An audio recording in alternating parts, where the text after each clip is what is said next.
see. So something that feels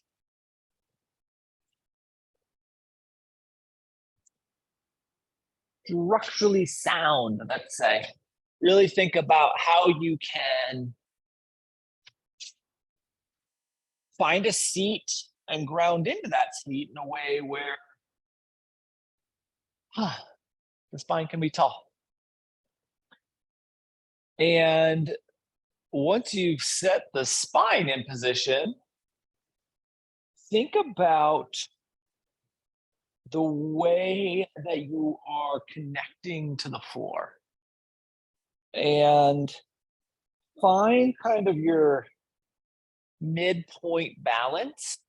And you think about midpoint kind of in the pelvic bowl, I guess all the way in the pelvic bowl, not kind of in the pelvic bowl. And settle into each exhale so that it allows you to be more anchored.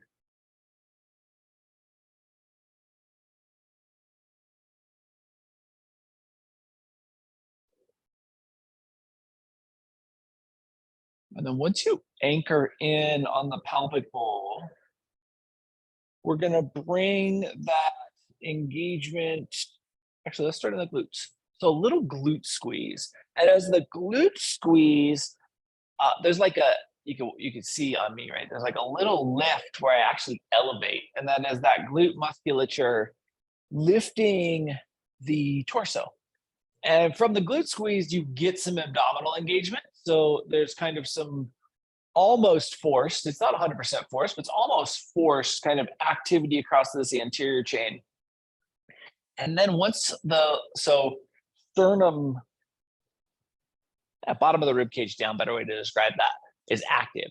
I want from the bottom of the rib cage up to deactivate so that the shoulders turn off and the upper half of the body, almost like the rib cage is dropping down and resting upon the stability that you put from the hips to the core, and then let your eyes close.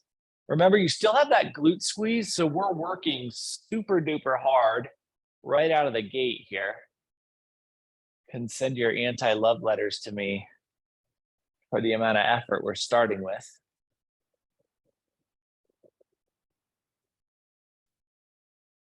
And we're going to be here for 30 more seconds.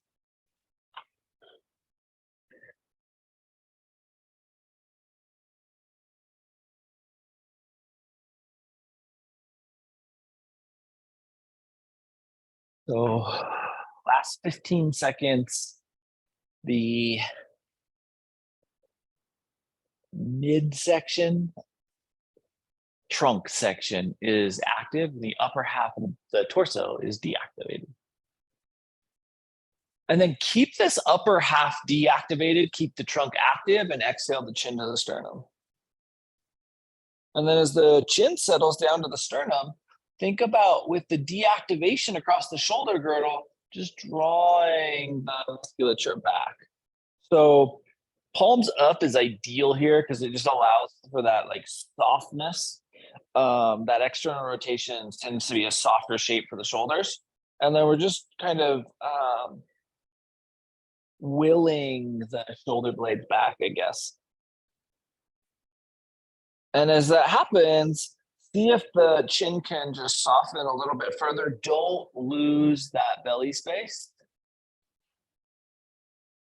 And just see how we can maintain that little bit of activity.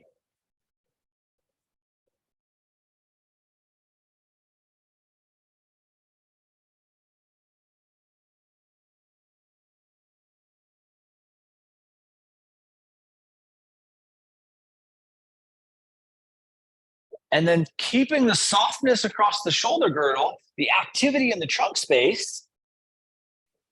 Let's bring our chin back to neutral. And as you come back to neutral, see if you can feel how the anterior and posterior chain softness just allows for some space here.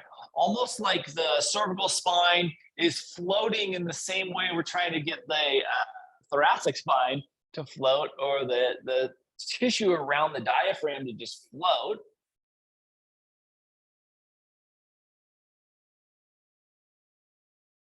And let's transition to hands and knees tabletop. And as you transition, note where the activity comes back into play around the shoulders. And then deactivate once again, right? There's like a tendency here for our body to really want to press and hold this shape. See if you can deactivate and then maintain that torso, upper torso deactivation, so thoracic and the soft tissue supporting, and then just curl your toes and roll back into down dog. As we start to elevate into down dog, the shoulders, once again, right, there's an inherent activation. We need that strength to stabilize. Can you think about what you can do to just bring more length into that shape through softness? And then exhale down to hands and knees, and we'll sink back into child's pose.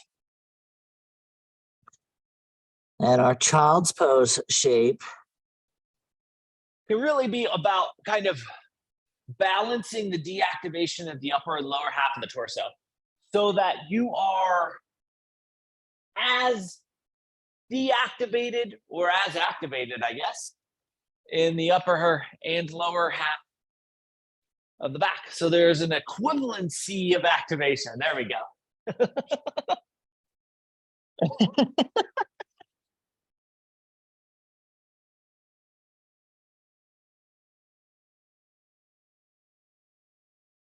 And then we're gonna play fingertips forward, inhale, pull ourselves to hands and knees, tabletop. And now we're gonna create some rigidity. So the core squeezes, the low back squeezes, the upper back activates. Splay the fingers out as wide as you can get them. And as the fingers activate, feel how the subscapular tissue responds. Push down into those fingerprints and then drop the torso, maybe like, so middle back stays active. So we don't want that arch. We take that out. Then we drop the torso so that the shoulders activate right away. And then we're going to curl our toes and roll back into what is a restricted version of down dog. And the restriction here, I don't know if the certainty, it's pretty likely the restriction is going to come from the shoulder girdle instead of the hamstrings. Obviously, if you're getting the hamstrings, you can bend the knees and get to the point where the shoulder activation becomes the restriction. And then we're going to walk forward to fold. And take a nice little half lift. Flat lumbar, elongated spine. Exhale as you drop back in. Splay those toes out nice and wide. The toes splay. Think about how the posterior chain responds. And then drift your awareness to your sacrum and let's roll ourselves up vertebrae by vertebrae so that we're just unfolding into this opportunity here. I'll try to get some level across my camera. And mountain, bring your hands together at heart center and let your eyes close. Obviously, you don't have to do this with eyes closed. I just think it makes it a little bit easier. So if having the eyes closed is a preventive component, keep the eyes open. If having the eyes closed allows you to kind of feel into the body a little bit more, which is my hope, then having the eyes closed will be beneficial. Toes splay out wide, hands are at heart center, and core and glutes are active in compensating ways so that as much engagement we have in the glutes is equaled by the engagement we have in the core. And then we're just going to find the place where right in the middle of the pelvic bowl, so not just laterally, but medially, we have that nice stable balance. And keep that stability in the middle of your pelvic bowl, medial line, lateral edge, as you slide back and into lunge. So as we come into lunge here, our focus is on, can we keep the weight balance or the shape balance right in the middle of the hips? And the toes splay out nice and wide. And then we'll just sweep the arms up and use that momentum to help us step the left foot forward. Exhale, hands back to heart center. Beautiful, Annie. Yeah. Hips find their balance once again. Medial posterior chain balance. Right foot slides back. We land, and it is about the balance of the shape. How we create that stability from, obviously we have that back leg strong, right? But it's the foundation, and then just placing the emphasis in the middle of the shape. Hands sweep up, we slide back forward. Exhale to fold. And in your fold, settle into that depth. Let your head go here. And then once you have released the head, think about finding that balance in the middle of the hips, laterally and medially. So from the outer edge all the way to that midpoint, and right in the middle of the pelvis is where the weight is balanced. And then plant your hands and we'll walk back to down dog. And as we walk back into that down dog, we press into our fingerprints and we elongate into the shape.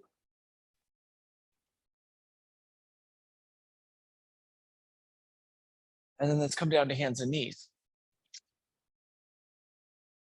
And from hands and knees, bring your thumbs and your index fingers together to make a little diamond right in the middle of your neck. And push down. So we have some internal rotation of the shoulders when we take that little angle in with the index finger. So you'll feel the index finger mound receive some of the weight. Push down into those pinky finger edges of the hands. There we go. And we'll slide back into child's pose. Keep that engagement in the hands as you do so. And settle. Feel the shoulders. Feel the pinky finger edge of your hands, that lateral edge. And then we'll inhale ourselves forward to this modified version of tabletop. So thumbs and index fingers staying together, middle of the mat. Curl the toes, roll yourself back into this modified version of down dog. And now we have this same desire here for the weight to roll into the index finger side of the hand, medial edge. Push to the lateral edge and balance that weight distribution and feel how that interplay works across the musculature of the posterior chain, especially torso related, right? Legs are what they are in down dog, but can you really feel that shoulder musculature? And then we'll walk ourselves to the front of the mat. And inhale to half lift. And exhale to fold. Balance the weight in the middle of the shape. Draw the awareness to the sacrum, but don't move. So awareness comes in the sacrum, and then from the sacrum, find the middle of the shape once again. And roll yourself up without losing the middle of the shape. So that as you come into our mountain, there's no change in the hip placement, or there's very minimal change in the hip placement. Hands come back to heart center. Eyes closed once again if it feels beneficial for your practice.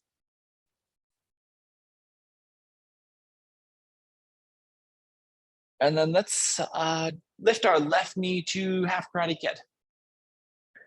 And from that balance, staying right in the middle of the pelvic bowl, we'll slide the left foot back. Left foot lands, left heel grounds, blossom to 2. Think about what we can do to keep that anterior posterior chain balance. So glute engagement, core engagement. And then let's spin the back heel up. We'll reconnect to crescent. Float the hands to the mat and we'll return to that fold. Inhale to half lift. And exhale to fold. Settle into the fold. Find your way into that depth and then drift your awareness to your sacrum. And once again, think about the middle of the shape as you roll yourself up. so that the hips are just part, the hips are the anchor that we're kind of unfolding around as we make our way up. Yeah, nice, Annie. Hands heart center, right knee comes to the half Karate Kid. We get that stability, the hips stay in line. We slide that right foot back, right heel grounds. We roll to 2. Big, wide, expansive shape here. Think about how you can find the midpoint of that left femur and the midpoint of the pelvic bowl. Right heel spins up, crescent, hands come to the mat, and we'll step and return to the front of the mat. Inhale to half lift. And exhale to fold. Plant the hands and walk to plank. And from plank, think about that strong, stable base. And then lower yourself down millimeter by millimeter, eventually finding your way to your belly. And from that belly space, let's take our hands and slide them next to our hips. So thumbs out, pinkies in, palms down. And from that space, push down into the hands, push down into the tops of the feet, and lift the forehead maybe half a millimeter. And just think about pushing the top of the head towards the front of your mat. And then relax.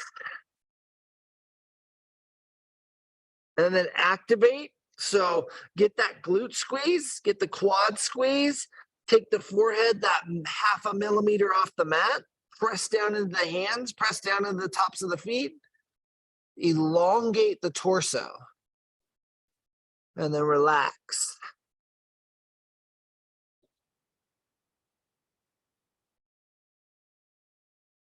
And then activate glutes, quads, hands, tops of the feet, forehead, and elongate top of the head towards the front of your mat.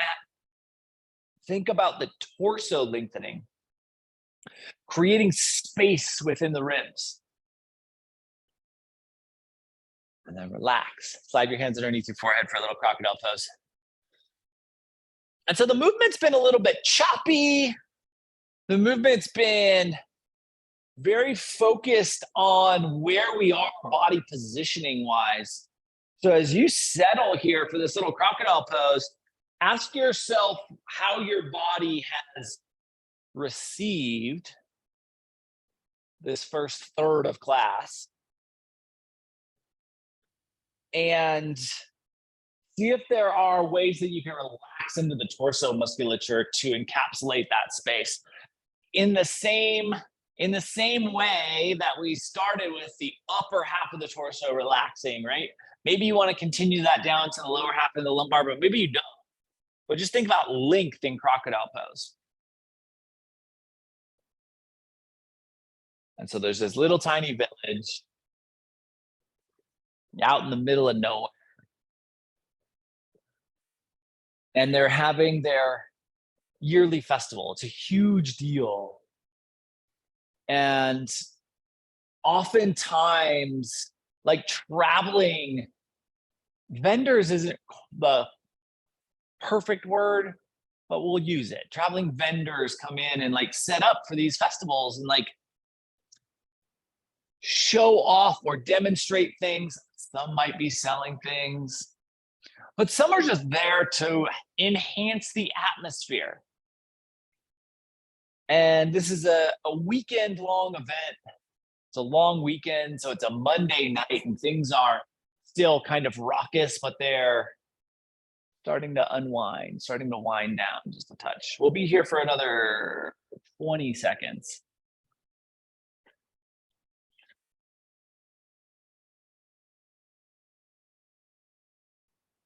And while everything's winding down, there's this one table that's getting set up and an arch goes up over it. And there's a banner that reads, "See the future."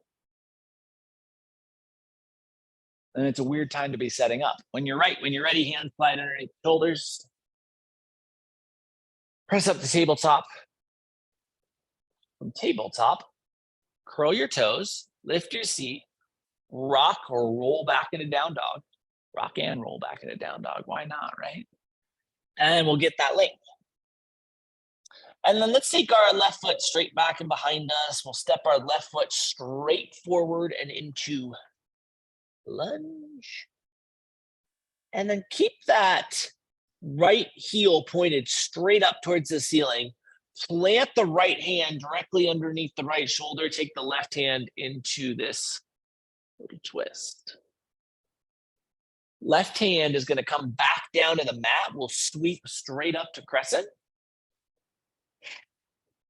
And from crescent, you do not have to ground the heel fully. So I want you to think about the hips as the guide point, not the back heel. We're going to start to ground the back heel. Maybe the back heel comes all the way down, maybe it doesn't, but the hips continue to point forward. And then we'll spin that back heel up. Crescent. Float the hands to the mat. As the hands land, take your left hand to the medial edge, big toe edge, ground your right heel, and roll that right hand open to side angle.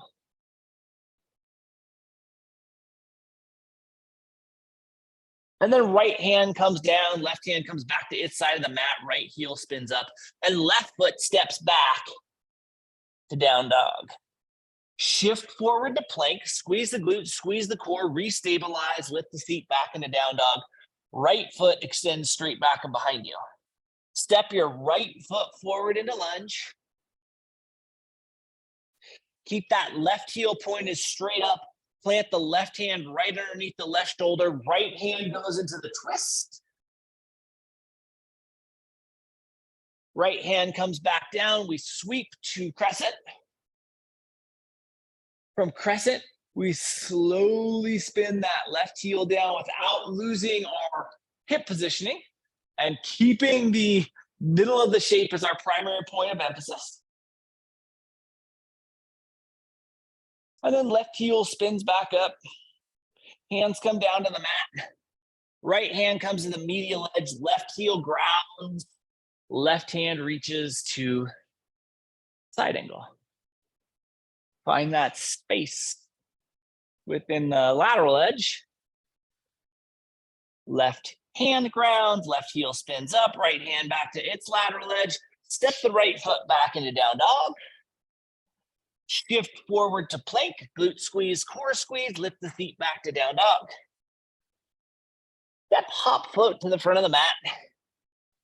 From your front space, inhale, nice big half lift. Extend the spine, extend the top of the head. Exhale through forward fold. Settle there, let your head go there. Relax completely there. Drift your awareness to your sacrum. Let's roll or sweep up, whatever feels most appropriate for you this evening. Hands come together, heart center. Let your eyes close if it feels comfortable.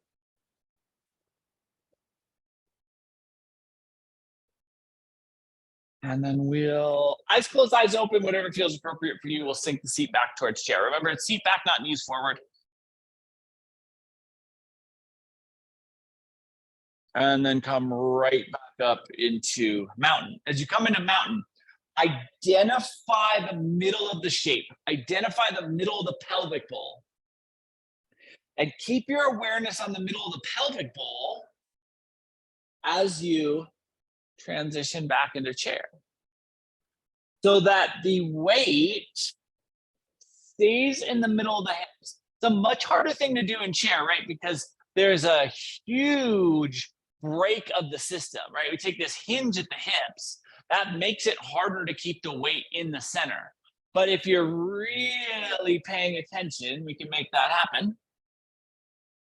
And then we'll lift right back up. Slide your left foot straight back and into Lunge, ground your left heel, and we'll roll open to 2. Think about the center of the shape for the hips, right in that midline, right in that lateral edge, and lateral edge is kind of front back, right? So your anterior posterior finding the middle here, and we're same kind of principle down that medial line. And then as you're ready, we'll spin back up to crescent.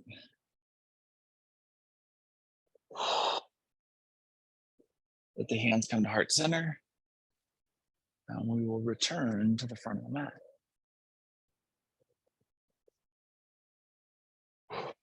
Breath. Eyes closed if it feels appropriate for you. Find the middle of your hips in the shape. And keep that as your focus as you drive back into chair. So that keeping the weight in the middle of the hips prevents the weight distribution in the feet from going under the heels or pushing into the toe mounds. We really stay rooted in the feet if we're rooted in the hips.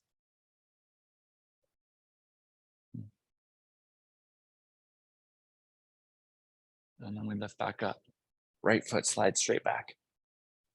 Heel grounds and we roll open to 2.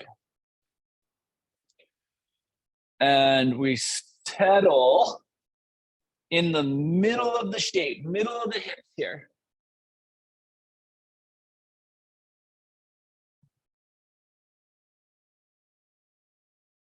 You can feel again from the foot connection into the hip connection. We're settled in the hips, we're settled in the feet.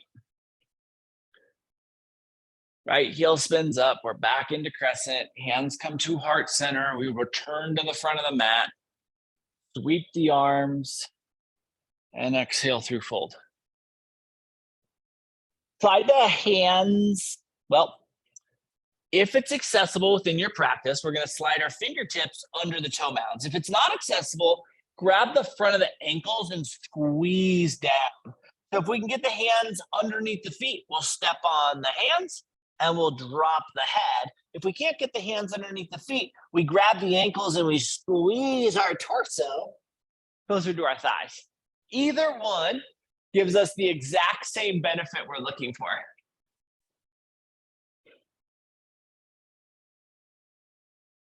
And then we'll release, plant our hands, and we'll walk back into down dog. And as we walk all the way back into down dog, really create that sensation of extension, expansion. Come down to hands and knees, sink back into child's pose. And in child's pose, just breathe here. Let the torso weight rest on the thighs. Really want to feel the hips compress. We're going to use a little of that hip space here momentarily. So thinking about the hips compressing is what we're aiming for. And so because this booth is setting up as everything else is starting to think about tearing down, people start to get very interested in what might be going on. And so a crowd gathers around this booth to see the future. And there's a table, and on the table there's a crystal ball, and there's nothing else. This woman's behind this table, and she says, tonight is your lucky night. I'm going to auction off the opportunity to see the future. And some people are skeptical, as maybe you should be, and some people are very excited. And eventually the excitement overwhelms the skepticism. And people start placing bids on seeing the future. And then one of the skeptics raises their hand. We have about 20 more seconds here, and says, how will we know we're not getting duped? What if you or someone else are splitting this and they look into your crystal ball and there's nothing there, but they tell us there is? And she says, okay, well, we can fix that rather easily. The top 2 bidders tonight will get to see into the crystal ball, and they'll both see the exact same thing, so you can verify that it's true. When you're ready, fingertips grip into the mat in front of us. If they're not already there, we'll pull forward to hands and knees tabletop. From hands and knees tabletop, curl your toes, lift your seat, and find your way back into down dog. Send your right leg straight back and behind you. And then we'll step the right foot forward to lunge. Ground the left heel. And then let's come all the way up to 2, but take your hands to your hips. Okay. Slide back into the right hamstring. So we end up in triangle legs. So triangle legs, and the awareness here is on the middle of the hips. That is our primary focus. Now we are going to tilt our torso forward towards triangle, but we're only going to go so far as we can feel the middle of the hips. So hands stay on the hips, you go forward. There is a point when you go forward where the weight in the back foot lightens. Once you get there, you've gone too far. So that means we need to back up. And then maybe you can maintain this middle of the shape balance without lightening on the back foot. But if the pressure on the front foot increases, you should know that the weight on the back foot has decreased. So that means you've gone too far. You need to back up. You need to reset. So all we're trying to do is maintain the center of the shape as we have this approximation of triangle on the lower half. And then come back to neutral, bend that front knee and blossom to 2. A lot of times that's going to force a lot of work along the posterior chain, like actual musculature engagement, stabilizing in the lumbar, or working down at that hamstring in a different way than a normal triangle would. And then we're going to pull back. Front leg comes back. This time the arms are staying in that Warrior 2S shape, a more traditional version of triangle. You're going to go forward, again, only so far as the middle of the weight stays in the middle of the pelvic bowl. And the hips are connected to the feet. So if the feet start bearing more weight on the front foot, you've gone too far. If the feet start bearing less weight on the back foot, you've also gone too far. You can only go so far as you can maintain the center of the hips. And then we'll pull back to 2. Ground your left hand and raise your left heel. So we come down and we plant here. And then plant your right hand and slide back into your right hamstring. So a little pyramid. And note where the weight is. The weight is almost certainly on the front foot, which means it's almost certainly off center in your hips. Can you shift the hips back and feel the weight transfer into the back foot? That's what we're looking for. Hip shift back foot receives that extra weight. Rebend the front knee, right knee, and set the right foot back for a little asymmetrical version of down dog. So that's a pretty long hamstring sequence, right? As you get back into this down dog, can you find the center of the pelvic bowl in your down dog and create symmetry from the hips? And then left foot extends straight back and behind you.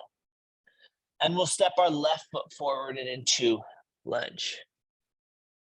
Right heel grounds, right hand comes up to 2, and then hands come right to the hips. So we find the center of the shape, and the hands here are just kind of helping us so that we're not distracted with the upper body. Slide back into your left hamstring and start to tilt forward, keeping the weight distribution balance in the feet, but it is coming from centering the weight in the hips.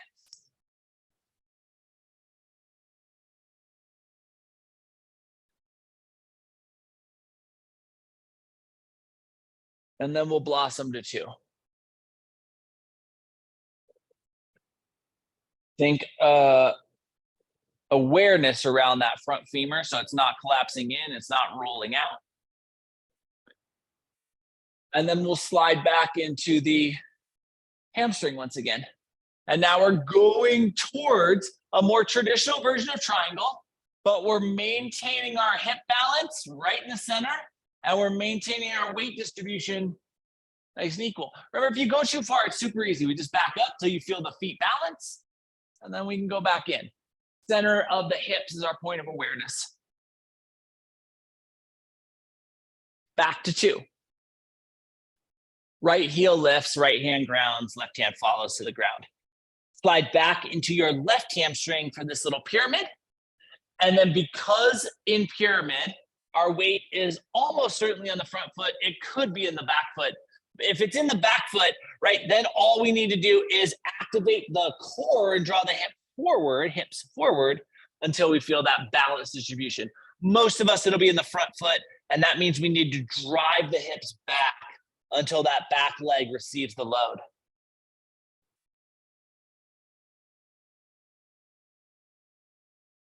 And then we bend the left knee and step the left foot back. Look at this big, wide version of down dog. And I want you to feel the length available here. So push in, feel that space, press into the hands, lift into the hips, balance the weight in the hips once again, and then we'll walk forward, find our way into fold. And inhale into half lift. And exhale into fold. Awareness drifts to the sacrum. We'll sweep or roll all the way up. Hands come together at heart center. Eyes close if it feels comfortable for you. Hips go back into chair, maintaining this center point and knowing that the hips and feet are so integrated that if the hips are off kilter, the toe mounds are going to get light. So as long as we have that balance in the feet, we should have the balance in the hips.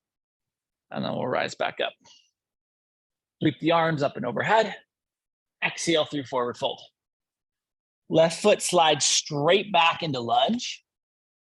Ground your left heel and slide back into the right hamstring.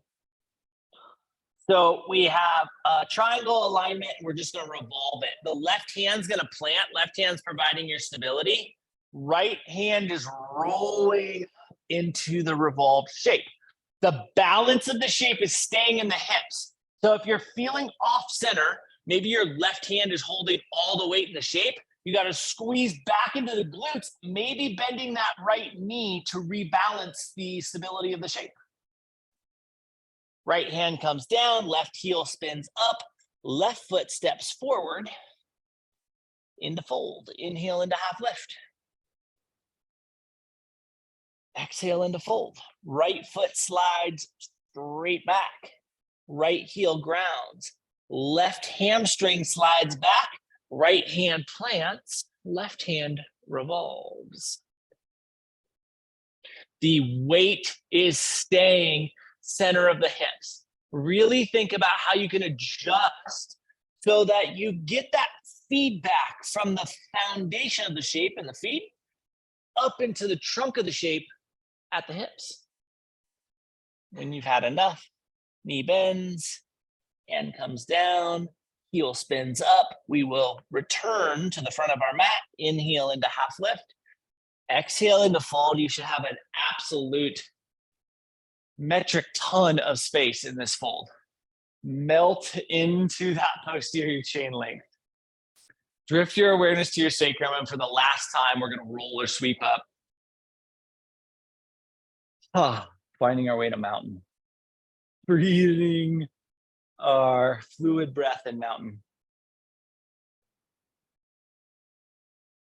Push, actually interlace the hands and then push the palms away from you. So the palms going away is too much for the shoulders. Do this with palms towards you. We can get those palms away, let's do that.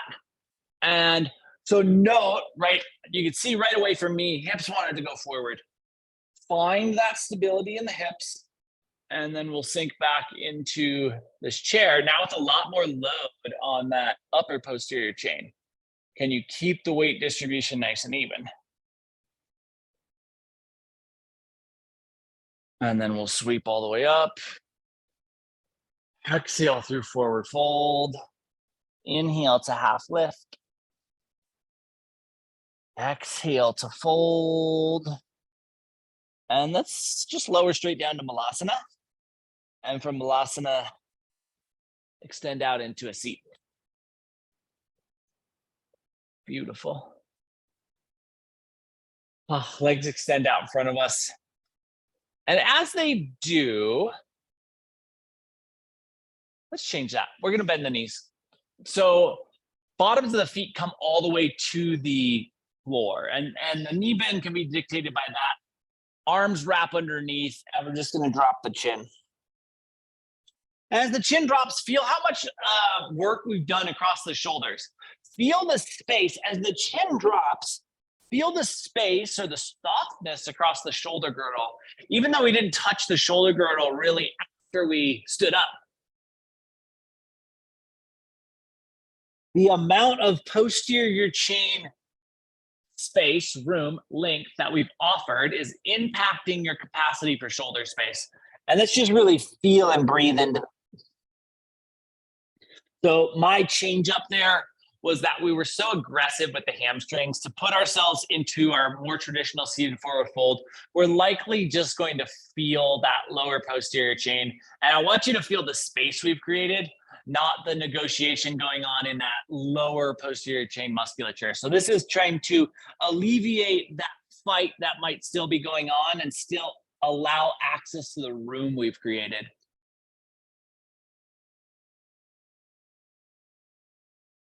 And then we'll lift the chin back to neutral. And we're gonna head straight onto our back. And now we get the full appreciation of the work we've done.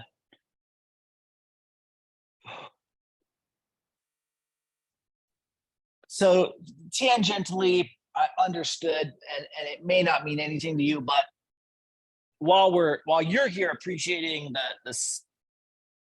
the full scope of the work we've done, as you land in this neutrality, as you know, I say it nearly every class is my favorite transition because it's such an opportunity to feel the body and feel the support underneath you. But you don't necessarily feel the space, right? Because we are supported in neutrality. So we're supported in a position where we are fully lengthened, but neither the posterior or anterior chain is taxed, right? Both of them are at neutral and you're just kind of at ease. And that's why I love that shape. The previous shape where we were in that flexion and we had the arms wrapped underneath, that does have that, it still has that posterior chain taxation, and in taxation is when you can feel room, right? We feel pretty good in neutral. That's why we have to work so hard to get into neutral so often.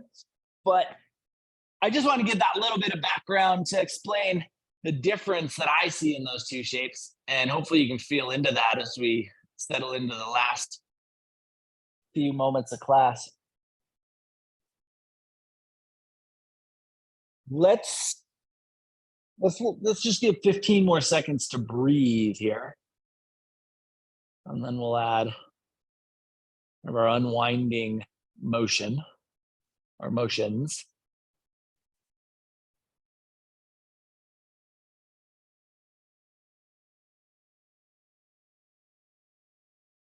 And so when you're ready, knees come to neutral, kneecaps point towards the ceiling, bottoms of the feet make their way to our mat. And we'll start to sway the knees a little side to side.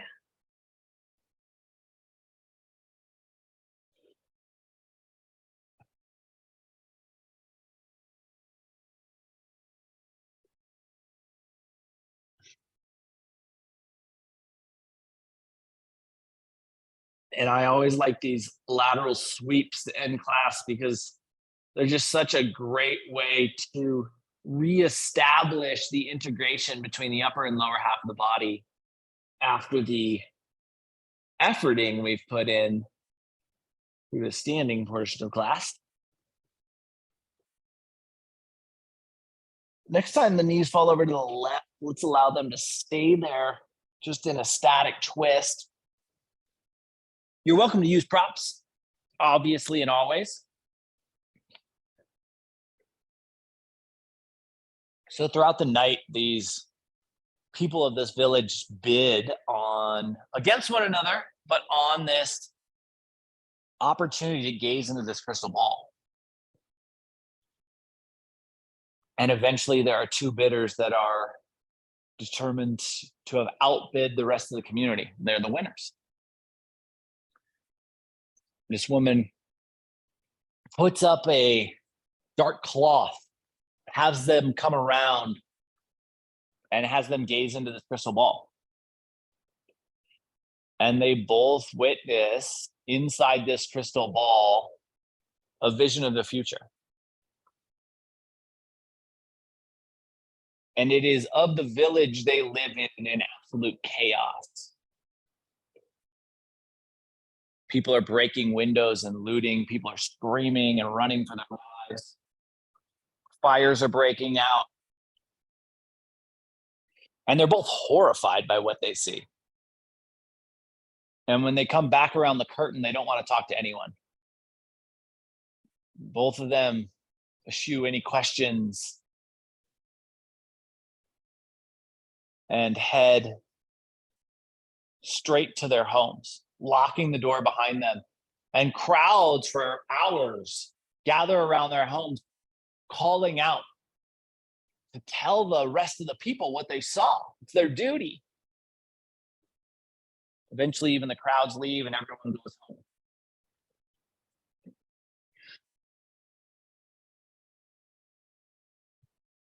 Last 30 seconds here. On side one. And when the crowds finally do disperse, one of the men who saw this vision packs up his family, packs up everything they own, and they leave in the middle of the night. So when the crowds return in the morning,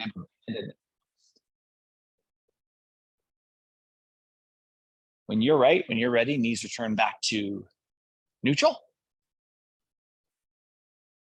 Push down into the toe mounds, push down to the heels, lift yourself into a bridge of your choice. 1 inch, 2 inches, full bridge, full extension.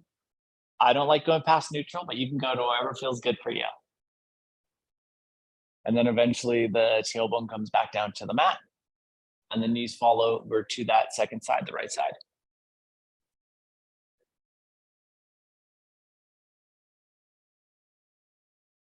And so this family who left in the middle of the night, they ride straight for hundreds of miles.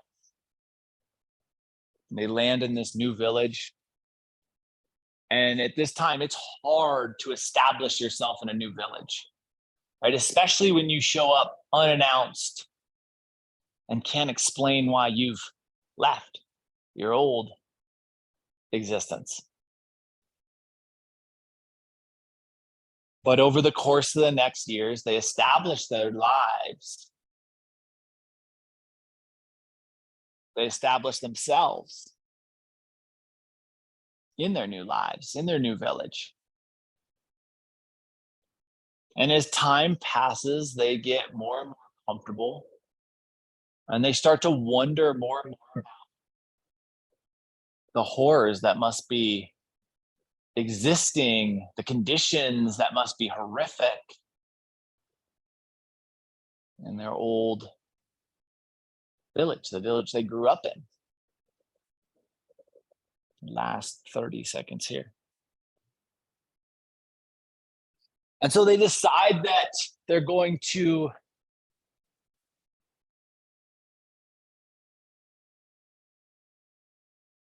go on a trip.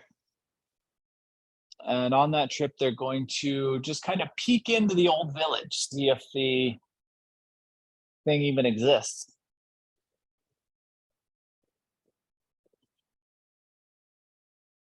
When you're right, when you're ready, knees return back to neutral. Feet press into the ground, toe mounds, heels, lift yourself up into a little bridge. Get that elevation, get that lift, create that sensation of stability, and then release yourself back down.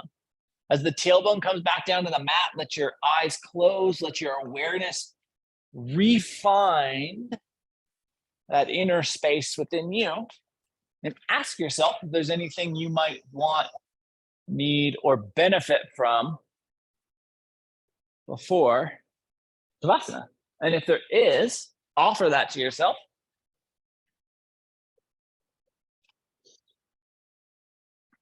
And so as they're getting closer and closer to their old village,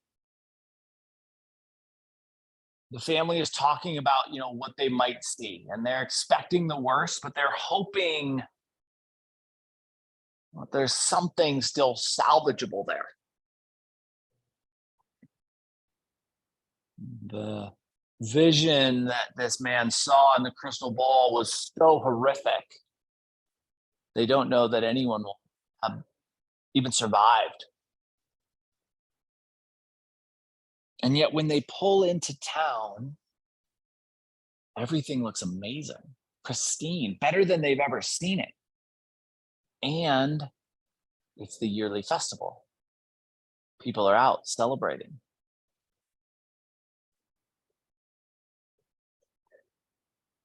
Just finding your way into the stillness that benefits you when you're right and ready.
And so they walk into this incredibly flourishing village.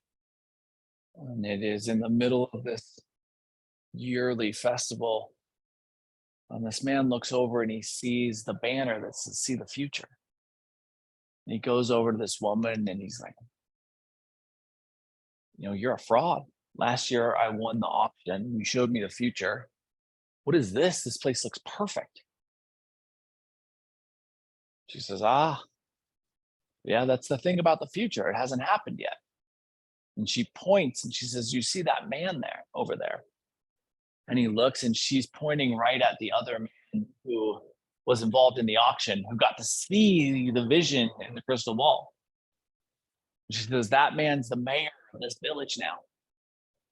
And he's done incredible things." And so now the future looks like this, the present. We'll start to bring some movement to our fingers and our toes, into our wrists and our ankles,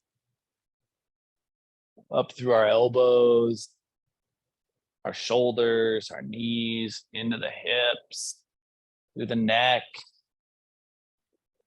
Eventually, the entirety of the body starts to move and explore the space around us.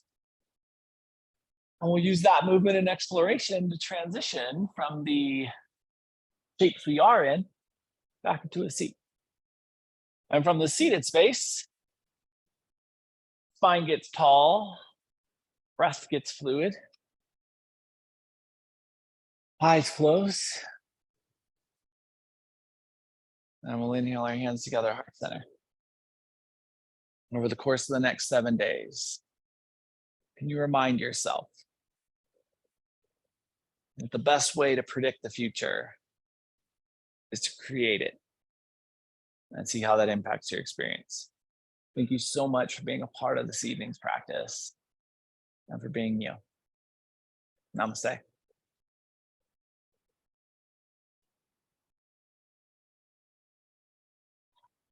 Happy Monday, guys. Love the heck out of you. I am, let's say 89% sure next Monday is a holiday, so we'll have no class then, but we will be back on Sunday to do a recharge. And if I'm wrong, then we'll be here Monday as well. Love the heck out of you. Have a beautiful week, and I'll see you soon. Mwah.